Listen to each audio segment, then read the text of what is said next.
Hi hello welcome back to my channel ಮಾಂಗಲ್ಯ ಬಂದ. ರೋಹಿಣಿ ಹೋದ ನಂತರ ಸೂರ್ಯ ಫೋನ್ ನೋಡಿದಾಗ ಕಾಲ್ ಅಟೆಂಡ್ ಆಗಿ ಆಗಷ್ಟೇ ಕಟ್ಟಾಗಿತ್ತು.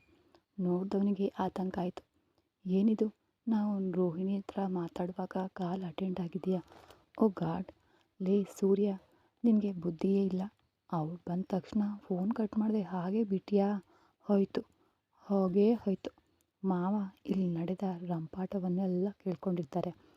ನಿನ್ನನ್ನು ಇನ್ನೂ ಕೀಳಾಗಿ ನೆನೆಸ್ಕೋತಾರೆ ಅಂತ ಅವನು ಯೋಚಿಸಿದ. ಸರಿ, ಯಾವುದಕ್ಕೂ ಕಾಲ್ ಮಾಡೋಣ ಅಂತ ಯೋಚಿಸಿ ಸೂರ್ಯ ಮತ್ತೆ ಕಾಲ್ ಮಾಡ್ದ. ಆ ಹೊತ್ತಿಗೆ ಅಲ್ಲಿ ಶಾಪಿಂಗ್ ಮಾಲ್ನಲ್ಲಿದ್ದವಳು ಶಾಪಿಂಗ್ ಮಾಡದೆ ಪಕ್ಕದಲ್ಲಿ ಚೇರ್ ಮೇಲೆ ಕುಳಿತಿದ್ಲು. ಅವಳ ಗೆಳತಿ ಅವಳ ಪಕ್ಕ ಬಂದು ಅವಳ ಅಪ್ಪ, ಗೆಳತಿಯ ಅಪ್ಪ ಮೂವರು ಶಾಪಿಂಗ್ ಮಾಡ್ತಾ ಇರಲು ಎಲ್ಲಿವರೆಗೆ ನಡೆದಿದ್ದನ್ನು ಕಿವಿಯಲ್ಲಿ ಕೇಳಿಸ್ಕೊಂಡವಳಿಗೆ ಹೃದಯ ಹಾಗೆ ನೋಯ್ತಾ ಇತ್ತು. ಯಾಕೆ ಮಾವ, ನಾನು ನಿಮಗೆ ಅಡ್ಡಿಯಾಗಿದ್ದೀನಿನಾ? ಮಾವ, ನಾನು ನಿಮ್ಮನ್ನು ಏನೇನೋ ಅಂದ್ಕೊಂಡಿದ್ದೆ. ನೀವು ತುಂಬಾ ಡೆವಲಪ್ ಆಗಿದ್ದೀರಾ, ಅದಕ್ಕೆ ಸಂಬಂಧ ಇಲ್ಲ ಅಂತಾಯಿತು. ನೀವು ಅವ್ರ ಜೊತೆ ಮುದ್ದಾಡಿದರೆ ನನಗೇನು, ಎಲ್ಲಿಗೆ ಕರ್ಕೊಂಡು ಹೋದರೆ ನನಗೇನು. ಇನ್ನು ಮುಂದೆ ನಿಮ್ಮ ಸಹವಾಸವೇ ನನಗೆ ಬೇಡ. ನೀವು ಇರುವ ದಿಕ್ಕಿನ ಕಡೆಗೂ ನಾನು ಬರೋದಿಲ್ಲ.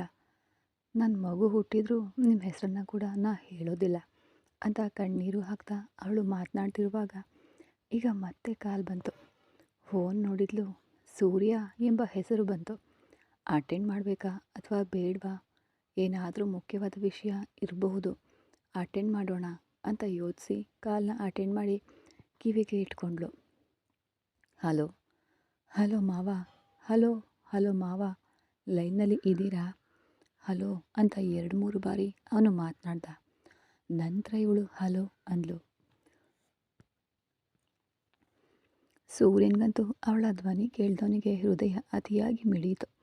ಹೇಳಲಾಗದ ಒಂದು ಭಾವನೆ, ಯಾವುದೋ ದೊಡ್ಡ ತಪ್ಪು ಮಾಡಿ ಸಿಕ್ಕಾಕೊಂಡಂತಹ ಭಾವನೆ ಅವನ ಮನಸ್ಸಿನಲ್ಲಿ ಮೂಡಿತು. ನೀಲು, ನೀನಾ ಅಂತ ತೊದಲ್ತಾ ಅವನು ಮಾತನಾಡ್ದ.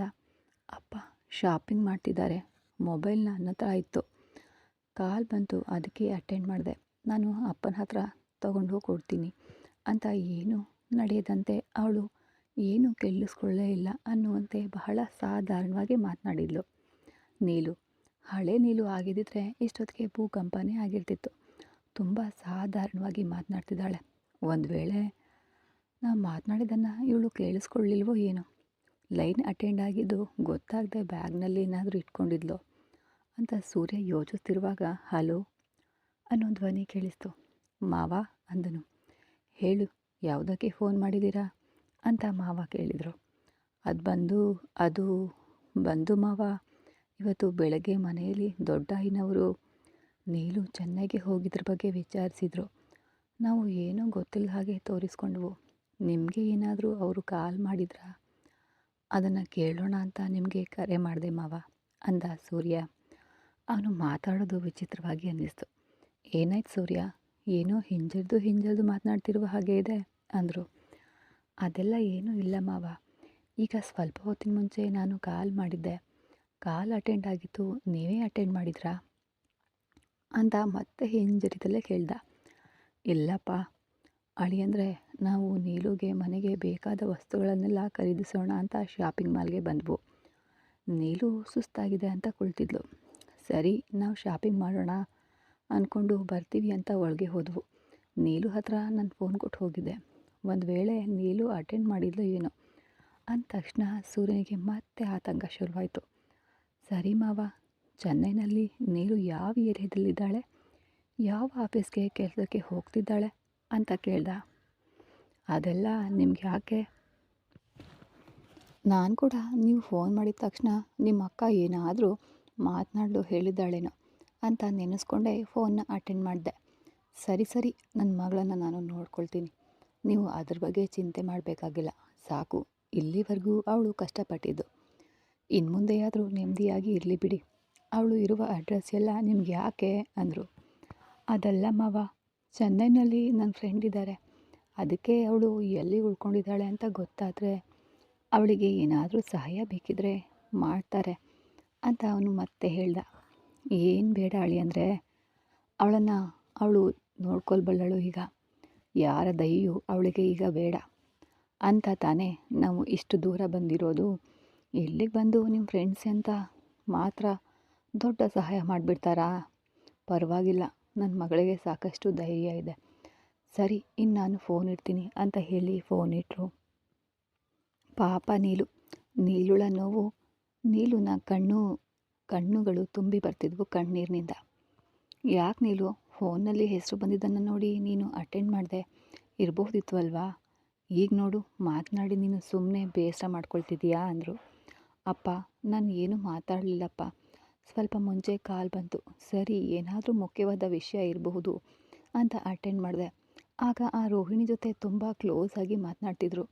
ಅವರು ಮಾತನಾಡಿದ್ದೆಲ್ಲ ಕೇಳುವಾಗ ನನಗೆ ತುಂಬ ಕಷ್ಟ ಆಗ್ತಿದೆ ಅಪ್ಪ.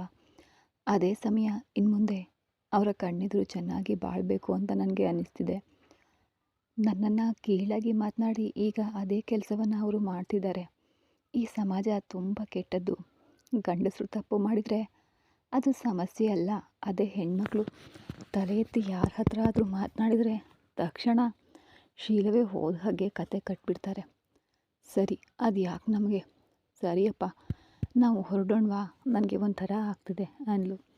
ಸರಿ ನಮ್ಮ ಕೀರ್ತಿಯೂ ಬರಲಿ, ಹೋಗೋಣ ಅಂದರು. ಆನಂತರ ಇಬ್ಬರು ಕುಳಿತಿದ್ರು.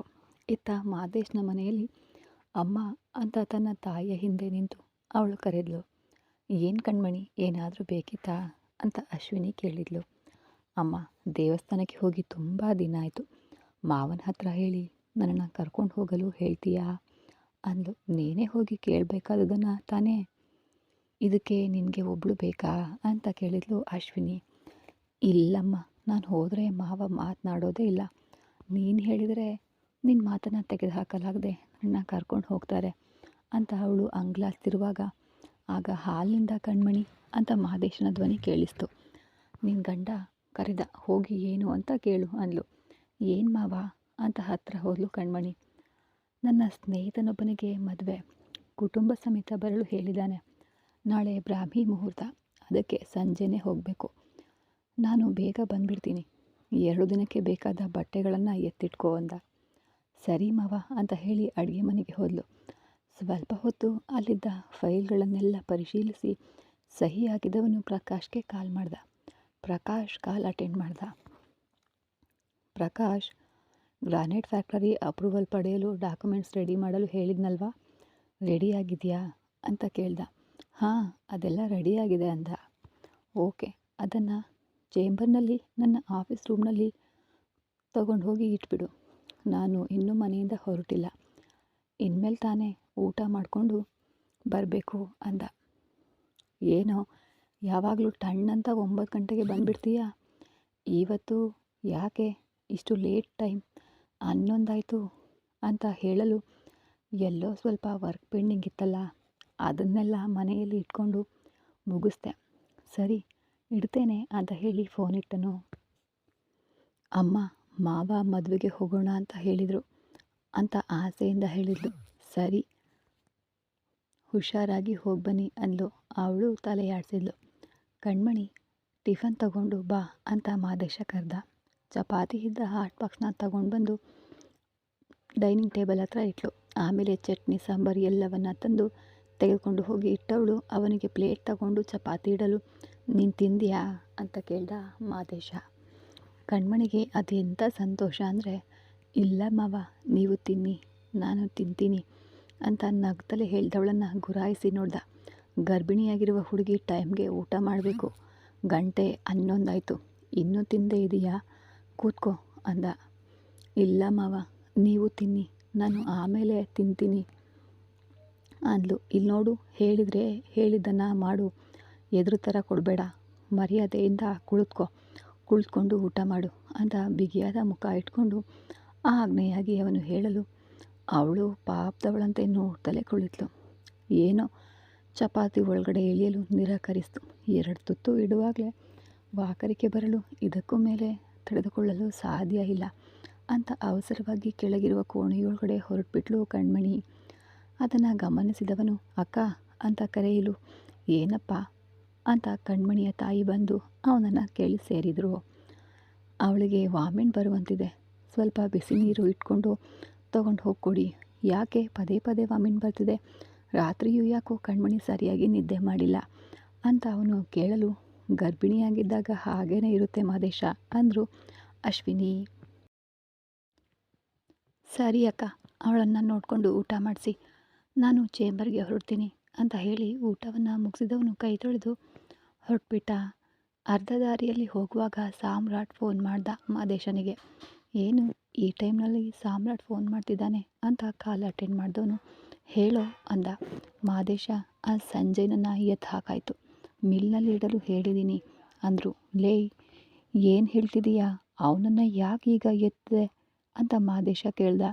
ಲೇ, ಅವನಿಗೆ 4 ಏಟು ಕೊಟ್ಟು ನಿಜವನ್ನು ಬಾಯಿ ಬಿಡಿಸ್ಬಹುದು ಅಂದ. ಲೇ, ಅವನನ್ನು ಹೊಡೆದು ಒಂದು ಪ್ರಯೋಜನವೂ ಇಲ್ಲ. ರೋಹಿಣಿಯನ್ನು ಹಿಡಿಯಲು ಬೇರೆ ಯಾವುದಾದ್ರೂ ರೂಟ್ ಇದೆಯಾ ಅಂತ ನೋಡೋಣ ಅಂದ.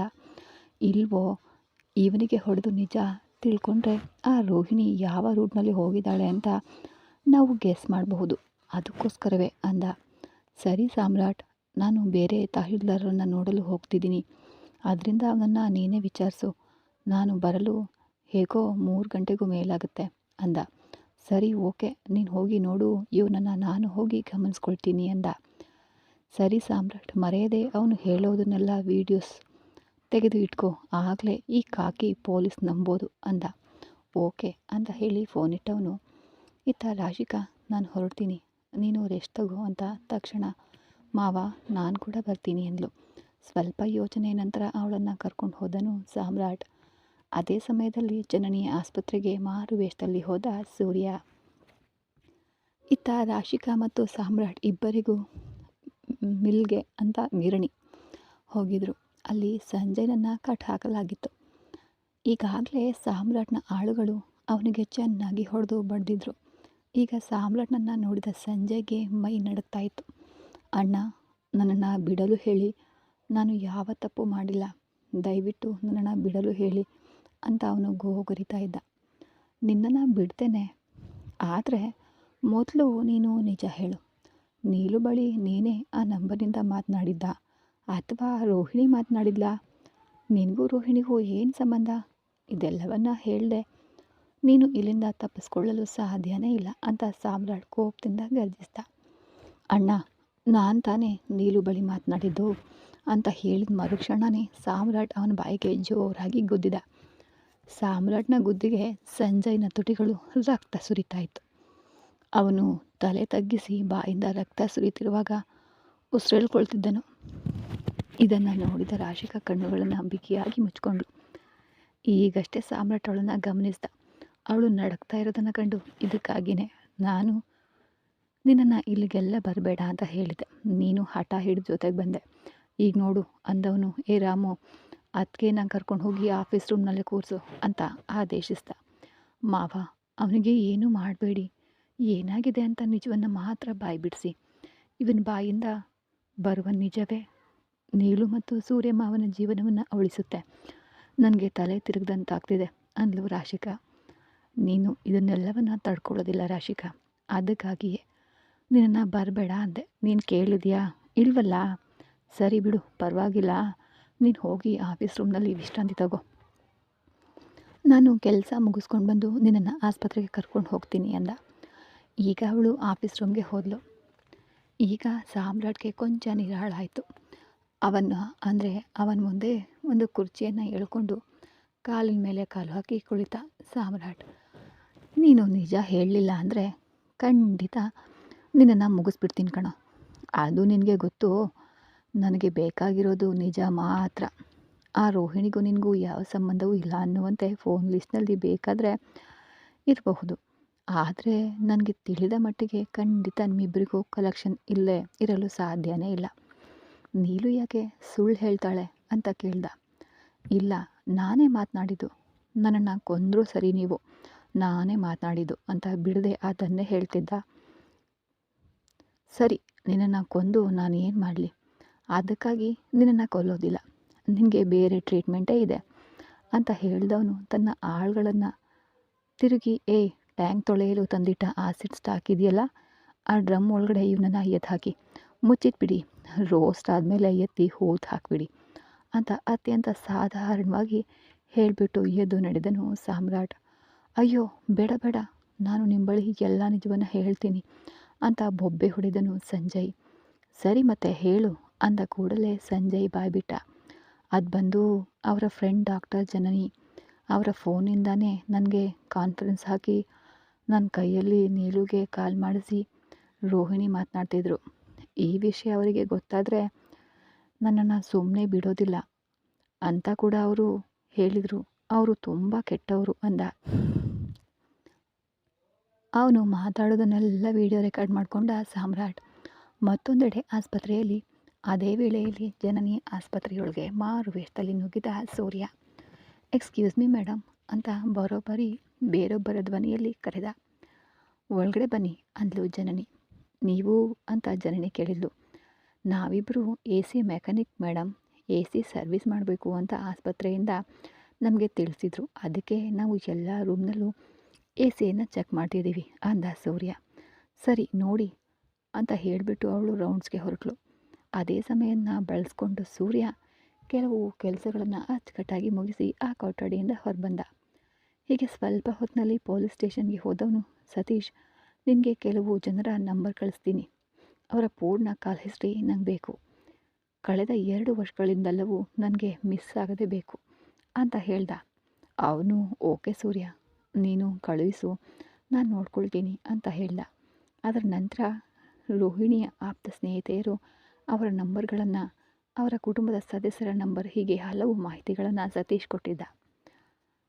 ಈಗ ಸೂರ್ಯ ತನ್ನ ಮೊಬೈಲ್ ಆನ್ ಮಾಡಿದರೆ ಜನನಿಯ ರೂಮ್ನಲ್ಲಿ ಮಾತನಾಡೋದೆಲ್ಲವೂ ಅವನಿಗೆ ಸ್ಪಷ್ಟವಾಗಿ ಕೇಳಿಸ್ತಾ ಇತ್ತು. ಸೂರ್ಯನ ವಾಟ್ಸಪ್ಗೆ ಸಾಮ್ರಾಟ್ನಿಂದ ಒಂದು ವಿಡಿಯೋ ಬಂತು. ಏನು ಸಾಮ್ರಾಟಣ್ಣ ವಿಡಿಯೋ ಕಳಿಸಿದ್ದಾನೆ ಅಂತ ಯೋಚಿಸ್ತಾನೆ ಆನ್ ಮಾಡಿದ. ಆಗ ಸಂಜಯ್ನ ಹೇಳಿಕೆ ಅದರಲ್ಲಿ ಪ್ರಸಾರ ಆಯಿತು. ಅದನ್ನು ನೋಡಿದವನಿಗೆ ನೆಮ್ಮದಿ ಆಯಿತು. ಆದರೂ ಸರಿಯಾಗಿ ಜನನಿಯನ್ನು ಗಮನಿಸಲು ಅವನು ಕೆಲವು ಕೆಲಸಗಳನ್ನು ಮಾಡಿಬಿಟ್ಟಿದ್ದ. ಓಕೆ, ಎಲ್ಲರೂ ಒಟ್ಟಿಗೆ ಸಿಕ್ಕಾಕೊಳ್ಳಿ, ಅವಳನ್ನು ಎತ್ತಿ ಒಳಗೆ ಹಾಕ್ತೀನಿ ಅಂತ ಮನಸ್ಸಿನಲ್ಲೇ ಅಂದ್ಕೊಂಡು ಆ ವಿಡಿಯೋಗೆ ಒಂದು ಲೈಕ್ ಮಾತ್ರ ಕೊಟ್ಟು ಮೊಬೈಲ್ ಆಫ್ ಮಾಡ್ದ. ಅದನ್ನು ನೋಡಿದ ಸಾಮ್ರಾಟ್ಗೆ ಸಿಟ್ಟು ನೆತ್ತಿಗೇರ್ತು. ನಾನು ಇಷ್ಟು ಕಷ್ಟಪಟ್ಟು ಒಬ್ಬನನ್ನು ಎತ್ತಿ ಒದ್ದು ಹಿಂಡಿ ಅವನಿಂದ ನಿಜವನ್ನು ಬಾಯಿ ಬಿಡಿಸಿ ವಿಡಿಯೋ ಕಳುಹಿಸಿದರೆ ಬರೀ ಒಂದು ಲೈಕ್ ಹಾಕಿದ್ದಾನೆ, ಇವನನ್ನು ಏನು ಮಾಡೋದು ಅಂತ ತಲೆಗೆ ಹೊಡ್ಕೊಂಡ ಸಾಮ್ರಾಟ್. ಹೀಗೆ ಸ್ವಲ್ಪ ಹೊತ್ತಿನಲ್ಲಿ ರಾಶಿಗಳನ್ನು ಕರ್ಕೊಂಡು ಸಾಮ್ರಾಟ್ ಆಸ್ಪತ್ರೆಗೆ ಹೊರಟ. ಅಂದು ಸಂಜೆ ಕಣ್ಮಣಿ ಮಾದೇಶನಿಗೆ ಆಸೆಯಿಂದ ಕಾಯ್ತಾ ಇದ್ಲು. ಅವನು ಕೂಡ ಹೇಳ್ದಂತೆಯೇ 4 ಗಂಟೆಗೆ ಮನೆಗೆ ಬಂದುಬಿಟ್ಟ. ಬಂದವನು ಸ್ನಾನ ಮಾಡಿ ತಯಾರಾಗಿ ತನ್ನ ಬಟ್ಟೆಗಳನ್ನು ತಗೊಂಡು ಕೆಳಗಡೆ ಬಂದ. ನಂತರ ಅಶ್ವಿನಿ ಹಾಲ್ನಲ್ಲಿ ಅವನಿಗಾಗಿ ಕಾಯ್ತಾ ಇದ್ರು. ಈ ಕತೆ ಮುಂದುವರಿಯುವುದು. ಮಾದೇಶ ಅವಳನ್ನು ಕರ್ಕೊಂಡು ಹೇಳ್ದಾಗೆ ಮದುವೆಗೆ ಹೋಗ್ತಾನ, ಅಥವಾ ಅಲ್ಲಿ ಏನು ನಡೀತಿದೆ ಅಂತ ಅಲ್ಲಿಗೆ ಹೋಗ್ತಾನ, ಮುಂದೆ ಏನಾಗುತ್ತೆ, ಸೂರ್ಯನಿಗೆ ಎಲ್ಲ ಸತ್ಯ ಅರ್ಥವಾಗುತ್ತಾ, ಡಾಕ್ಟರ್ ಜನನಿ ಸಿಕ್ಕಾಕೋತಾಳ ಅಂದ ಮುಂದಿನ ಎಪಿಸೋಡಲ್ಲಿ ನೋಡೋಣ. ಧನ್ಯವಾದಗಳು.